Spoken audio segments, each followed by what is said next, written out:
Энэ болохоор нөгөө зөв амьдрах ухаан төрийн бас байгууллагын маань хүмүүст ойлгохдохоор хүмүүсийн өөрчлөлтийн талаар хийсэн альбом байхгүй юу.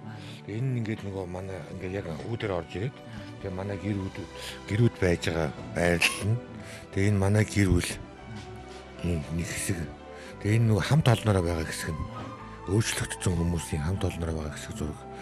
Тэгээ энэ нөгөө одоо энд нэг юм зураг байгаа юм байна. Тэр Эрдэнэ нот гэдэг их нэртэйгээ зураг байгаа юм. Тэгээ одоо өөрчлөгдсөн байгаа зураг нь энэ. Энийг өөрийнх нь ихнэ юм. Тий, биш ээ, энэ тараншийн танилцаа гэх юм байхгүй юу? Тэгээ одоо ингээ хүүхдүүдтэйгээ нийлсэн. Энэ хүүхд нь байна, энэ охин нь, энэ хүү нь энэ амьдралны сайхан болсон. Энэ нөгөө анх нөгөө тараншийн танад хоёрын нэг гэдэг нэвтрүүлгээс орохоос өмнө бид нэг ингээ сайн мэдээ тарааж явах. Бурхны тухай яриад тэгээд Иесус итгэрээ тэгвэл та нарын амьдрал өөрчлөгдөн шүү гэд. Тэгээд нөгөө энэ чинь айгүй тодорхой хэлсэн байхгүй юу? Тэгээд танад хоёр нэвтрүүлгээр би Иесуст итгэдэг юм аа. Би одоо ингээ гэр оронтой болсон. Амьдрал маань өөрчлөгдөнө гэж яриад тэрний 25-нд тэгээд ёолхны өмнө бид нар энийг авч ийсэн. Тэгээ одоо ингээ өөрчлөгдсөн амьдралдаа сая дүнгийн манайхаар орж иж гарч яана л да ажилласаа бөөгчөд ирлээ гэд. Ийм тэгээд одоо энэ манай төгсөө ОК 2 байж байна. Энэ бас нэг тараншинд байсан охин жирэмсэн байж байгаа гарцсан. Энэ залуу бас ингээ гудамжны тэнмэл амьдралтай байж байгаа. Тэгээ энд ирээд ингээ өөрчлөгдөд одоо амьдрал нь сайхан болсон байгаа. Энэ ах トゥ дөрүүлээ бас тараншинд байсан. Тэр нэг шатар ахын хүүхдүүд шүү дээ. Энэ нэг ах トゥ гуравтай шатар ахын. Энэ шатар ахын гэр бүлийн ингээд одоо байгаа гэр бүлэрээ байгаа. Тэгээ одоо эднээс ингээд хоёр тустай гэр бүл болсон гэсэн үг шүү дээ. Нэг нь одоо төгсөөгийнх тэгээ бас ахаад нэг хүүд охинтой болсон. Магтаал гэдэг нэг охин, тэрний дараа нь Элбэрэл гэдэг нэг охинтой. Ингээ хоёр охинтой ингээд амьдарч байгаа. Үеиг тусгаараад нэг охин нь одоо бас жирэмсэн. Ингээд энэ ч бас сайхан өөрчлөгдөд амьдарч байна. Энэ юу нэгээд юуны хүүхдүүд, асрамжийн газрын хүүхдүүд их байдаг. Асрамжийн газрын хүүхдүүдийг алдаж энд. Тэгээд тэр зүйлээс одоо ингээ асрамжаасаа гараад 18 нас хүрээд тэгээд орох оронгүй болоод тэгээд явчихдаг байхгүй юу. Тэгээд зарим нэгэн сайхан амьдраа явж байгаа хүмүүс байдаг. Зарим нэг хэсэг үлгүүд нь ингээд бас ингээд гудамжинд ороод танашинд ороод ийм болчдөг. Тэгээд тэр хэсэг залуучуудын зураг байгаа. Эдгээр бас ингээ өөрчлөгдөд амьдарч байгаа юм. Иймэрхүү. Тэгээд ирсэн нэг охин. Тэгээд охин нь энэ байж штэ. Охин нь энэ байна. Энэ охины зургийг ард байгаа. Эдгээр ч одоо ингээд энэ сайхан болсон шүү дээ. Ингээд бүр хичээл сургуульд яваад бүгд он сурна. Ер нь тэгээд он сурлахтангууд их манайх чинь манай гашаанд. Энэ хүүхдүүд ингээд төрсөн өдөр нь болоод явж байгаа. За бид хиний зураг хаавлаа.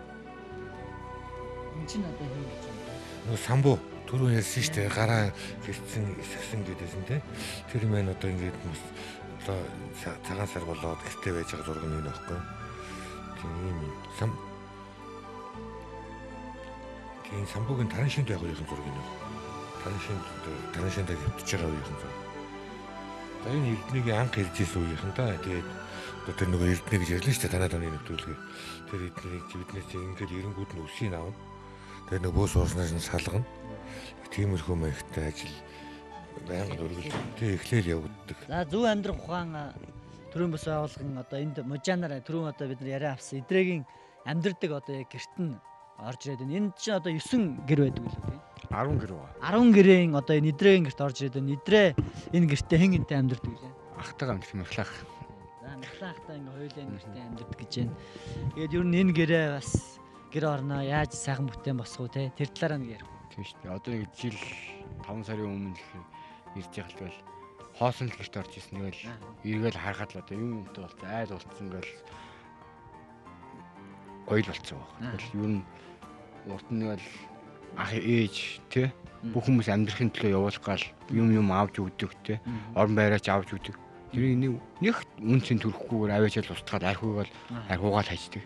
Аль эцээс яг л хүүхэн амьтын хөдөлмөр шингэсэн юм байгаа. Амаа бол би тэрийг үнцэн гэж бодохгүйгээр тусчихсан. Одоо ингээл өөрийнхөө ингээд яас юм харахад үнэхээр л үнэтэй цэнтэй юм шиг санагдаж байгаа. Ингээс ховор бол хэцүү. Энэ юмнуудаас өөрийнхөө одоо цалангаар энэ ажлыг л цалангаар аав тэгэл яг л нийгэмд яаж хүн амьдарч яг л тэгэл амьдралаар л амьдарч байгаа шүү дээ юм. Яг л тэгэл хамгийн гол нэг өөр хүмүүсийнхээс өөр юм бол бурхантай хамт л явж байгаа л байна. Энэ ер нь яг Та нарын цалин хангамж ер нь тогтмол байх уу, хийснээр байх уу, яаж байдаг юм? Тогтмол хэд орчим байх вэ? Өө тэгэл ер нь л боломж штэ юм. Би тэгэл хажуугаар групп авчин, цалингаа авчин тэгэл боломжтой юм шиг. Заримдаа одоо энэ төрийн бус байгууллагт маань одоо ажил олдохгүй байх ч юм уу тийм ээ, захиалгагүй байх тийм үе бас байх уу? Гайгүй шүү. Ер нь манайх ер нь захиалга ер нь тасрахгүй юм. Нэг юм дуусгаад ирэнгүүт дахиад ороод давхарцаад ороод. Хүн ингээ амьдралыг сайхан өөрчлөн босгож өөрийнхөө хичээл зүтгэлээр энэ бүх зүйлийг ингэж босгож байгаа үнэхээр бархалтай санагдаж байна. Эх орны залуус нэвтрүүлэг өнөөдөр ингээ зөв амьдрах ухаан, төрийн бус байгууллагын энэ олон гишүүд, энэ олон уралж бүтээж байгаа залуучууд хүмүүстэй уулзлаа. Тэгээд хүн үнэхээр ингээд Монгол залуучууд ингээд хичээгээ чамайвал хүн өөрчлөгдөө гэдэг энэ залуучууд өөрсдийнхөө биеэр ингэж нотолж харуулж байгаа нь бархалтай байна. Тэгээд та бүхний цаашдын ажил үйлс тийм ээ бодол санаж байгаа бүх юмд өөдрөг бүтэмжтэй Монгол амны бэлгээр ингээд өсөд дэвчих болтугай. Тэгээд олон амьдралын итгэл алдсан хүмүүст бас тусуулж тийм ээ олон хүмүүсийг сайхан амьдралд залгуулаарай. Тэгээд бид нар ч гэсэн энд тодорхой хэмжээгээр та нарын бас үйл ажиллагааг дэмжиж тийм ээ тодорхой хэмжээгээр хүмүүст бас та нар ингээд ажил төрөл захиалах ч юм уу тийм ингээд чадах чинээгээрээ чадах чадгаараа дэмжийе гэж хэлмээр байна. Тэгээд та нарт сайн сайхны хүсье. За тэгээд сайн сууж байгаарай. Эхэн мөдөгч таач гэсэн энэ нэвтрүүлгээс амьдралдаа итгэх итгэл найдвар авсан гэдэгт итгэлтэй байна. Зөв амьдрах ухаан туян залуус биднээс юу ч гууж гушаагүй. Юм хийж бүтээж байгаа хүмүүсийг дэмжих сэтгэл төрсэн учраас энэхүү нэвтрүүлгийг бэлдлээ. Бас Христэд итгэгчдийг сурчлах эсвэл муулж баалах гэж энэ нэвтрүүлгийг бас хийсэнгүй. Алдаж онож явсан хэдий ч амьдралаа өөрчилж сайн сайхан амьдралын төлөө тэмүүлж яваа эх орны залуусын төлөөлөл болгож Монгол улсын өнцөг болонд өрнөж буй нэгэн амьдралын тухай хүргэхээр энэхүү нэвтрүүлгээ бэлтгэлээ. Таач бас энэ хүмүүсийг дэмжиж Монгол хэв шинжийг сонгодог хийцээр байжуулсан төрөл бүрийн тавилга, хаалга, гэрийг дэлхийн брэндээс дутхгүй урлуулж Монгол хүнээ дэмжинэ гэдэгт итгэлтэй байна.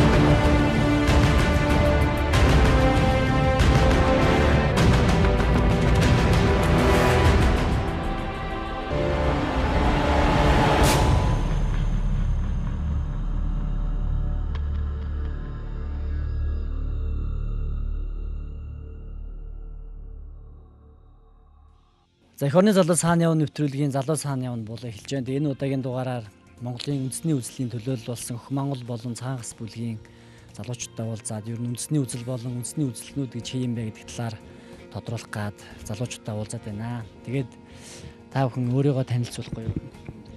За Өх Монгол бүлгийн тэргүүн ганц бүрэн энэ нэвтрүүлгийг үзэж байгаа нийт үзэгчид монголчуудаа энэ өдрийн мэндийг хүргэе. Яг одоо үндэсний үзэлтэй хүн гэж яг ямар хүнийг хэлэх вэ? Тэгэхээр энэ үндэсний үзэл гэдгийг манайхан бас үндэсрэг үзэлтэй их хутгаад байдаг.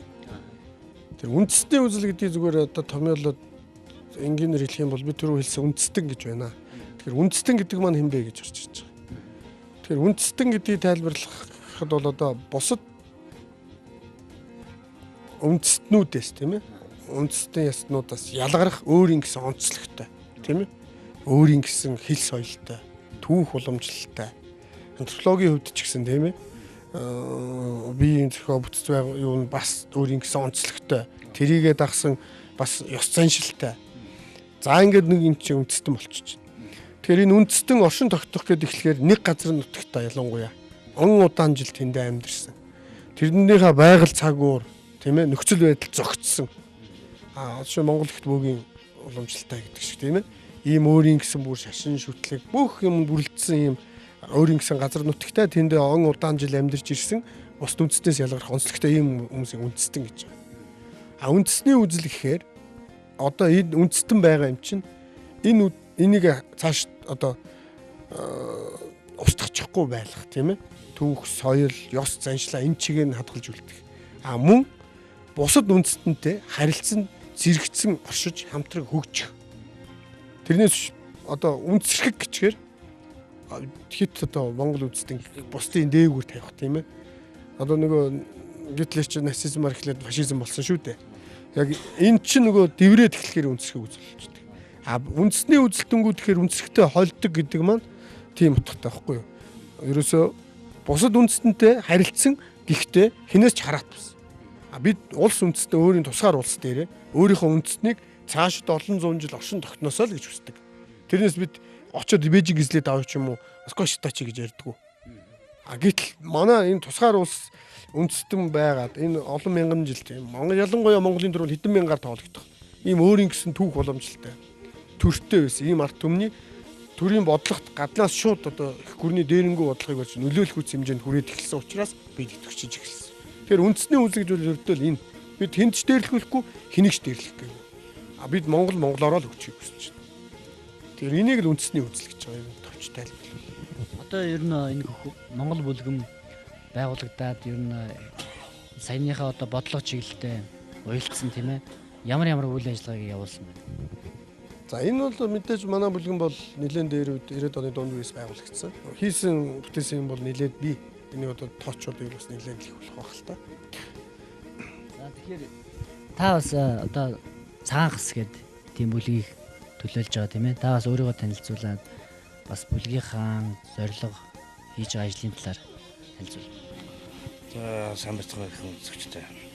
Цагаас бүлэг бол ер нь бас үндэснийхээ аюулгүй байдгийн төлөө бидний гол зорилго бол одоо эх орныхоо болж чадахгүй болгон дээр газрууданд очиж өөрсдөө зорилгоо илэрхийлж тийм зорилгоор явдаг юм. Сүүлийн бидний зорилго бол одоо Монгол нэг бүлэгтэй нэгдээд бид нар бас нэг нийгэм төгөлж энэ дээр бол олон залуучууд нэгтгэж цаашдаа эх орныхоо болж чадахгүй газрууданд бид нар өөрсдөө хүний нөөцийн чадлыг олшуулж бодлогоо бас зөв стратегтэй хөдлөх тийм бодлого бас явж байгаа. Цагаас үлгэн урд нь бол бид нэр өнцрөх үзэл гэдгээр явдаг байсан. Яагаад өнцрөх үзлэр гэж явсан шалтгаан нь юу гэхээр эх орны одоо аюулгүй байдал алдагдж үндэсний аюулгүй байдал алдагдана гэж үздэг штэ. Тэр бол одоо 20 жилийн туршид асар хурцтайгаар явагдаж гисэн. Одоо өнөөдөр засгийн газарт байгаа нөхдүүд бол одоо зарим нь баг 20 жил засгийн эрхэнд байцсан. Тэгээ өөрсдөө одоо баг бүх газрын хувьцаа бүх юм эзэмшдэг. Гэхдээ ард түмнээ бол ерөөсөө цоо хайцсан. Энэ бол эргээд харахад бол нөгөө гадныхын бүх болцоог олгоод эх орныхон иргэдэд бол тэр ямарч боломжгүй болгоцсон тийм. Инээс үүдээд үндэсгэх үзэл бол дэгдчихсэн. Ер нь үндэсний аюулгүй байдал алдагдчих үндэсгэх үзэл дэгдэх юм энэ дээр хэлж байгаа. Тэгээ тийм учраас одоо ганцаарнтайгаа нэг бид нар одоо одон жил ажиллаж байна. Энэ дээр бид нар бол бас энэ үндэсгэх үзэл бол сүүлийн үед бол сэргсэн энэ залуучууд их ингэж ширүүн явж байгаа талаар бас бид нар өөрсдөө бодлого бодож байна. Бас эх орн чиглэж үзэж юу юм бэ? Үндэсний үзэж юу юм бэ? Тэдэрт зөв талаас нь ойлгуулж тийм ээ. Бас нацист залуучуудаа ч гэсэн бид бас юм сайн ойлгуулж бас эх орны төлөө тэмцэж яаж байгаад хамгаалтын тийм тэр талаас бид бас өөрсдөө үзэж бодлоо авч өгч байгаа юм да. Тэгэхээр одоо үндэсний аюулгүй байдал алдагдаж байна гэж та хэлж байна л да. Ер нь яг үндэсний аюулгүй байдал алдагдаж байна гэдгийг одоо яг ямар үүднээс нь та тэгж дүгнэдэг вэ? Яг ямар байлтай болохоор алдагдаж байна гэж дүгнэлтэнд хүрдэг вэ? За энэ бол ерөөсөн хамгийн нэгдүгээр байдал бол байгаль экологийн асуудал алдагддаг нэгдүгээр. Хоёрдугаарт нь бол тэр нөгөө одоо засгийн газрын бодлогоос явуулж байгаа гадаад ирчүүдийг маш хэмжээгээр гаргаж ажилуулдаг. Энд бол улсад бол маш хэмжээний нэмэгдэж үлддэг тийм.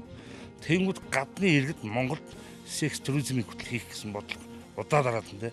Дайрнгаа солонгосууд эднэр бол Монголд маш их муухай бичлэгүүдийг хийжсэн. Энэ бол миний дургу хүрдэг юм. Энэ дээр бол манай одоо засаг дөрөв ерөнхийдөө юунууд бол хурцааж ич чаддгүй эдгээр дээр том хариуцлага тоосч чаддгүй. Тэгэхээр Монгол иргэн гадаад хариуцлага алдахад яаж ял хүлээдэг вүлээ. Цаазаар хөтлөх бол. Тэгэд Монголд ерөөсөө хэдэн цагийн торгуул төлөөд гараа авчдаг. Байгалийн сэндэж явахчаад өөрсдөө мөнгийг аваад ашиглаж гараа авчдаг. Энэ л байгаа байхгүй. Энэ ч ерөөсөө үндэсний үед алдагдчихж байгаа байхгүй.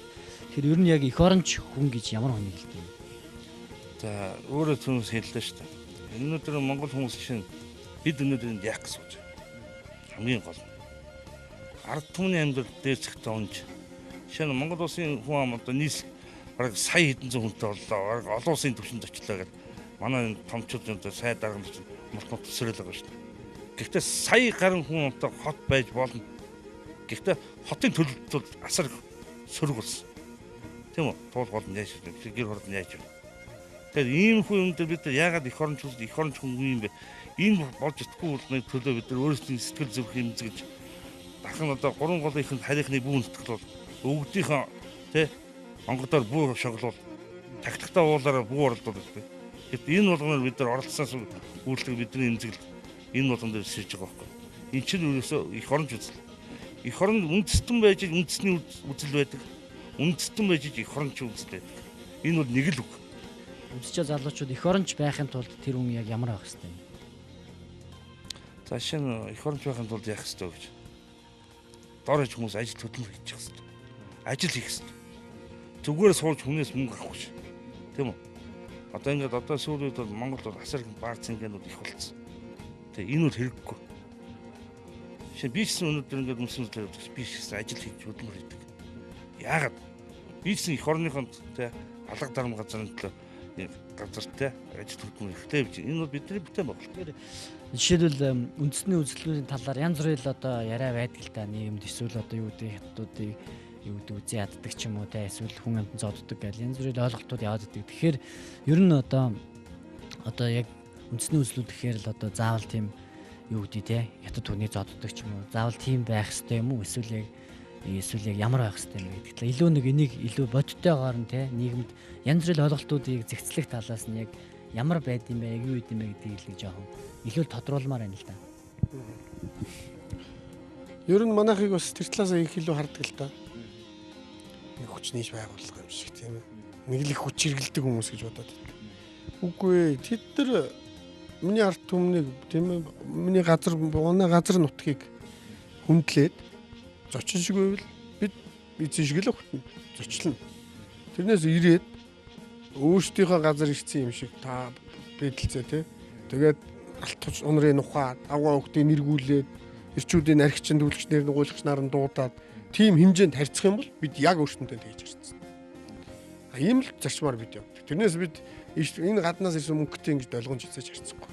Тийм ээ манай монголчуудын нэг дутагдaltaй тал тийм байдаг. Гадны хүн гэхээр нэг тэнгэрийн амттай шиг боддог. Тийм. Тэгээд тэрэн дээр одоо нэмж хэлэхэд бол ерөөсөө Монгол хүнтэй зөв усаар Монгол нутагт ирчээ харьцсан хинч вэ тэр бурхан ч байсан бид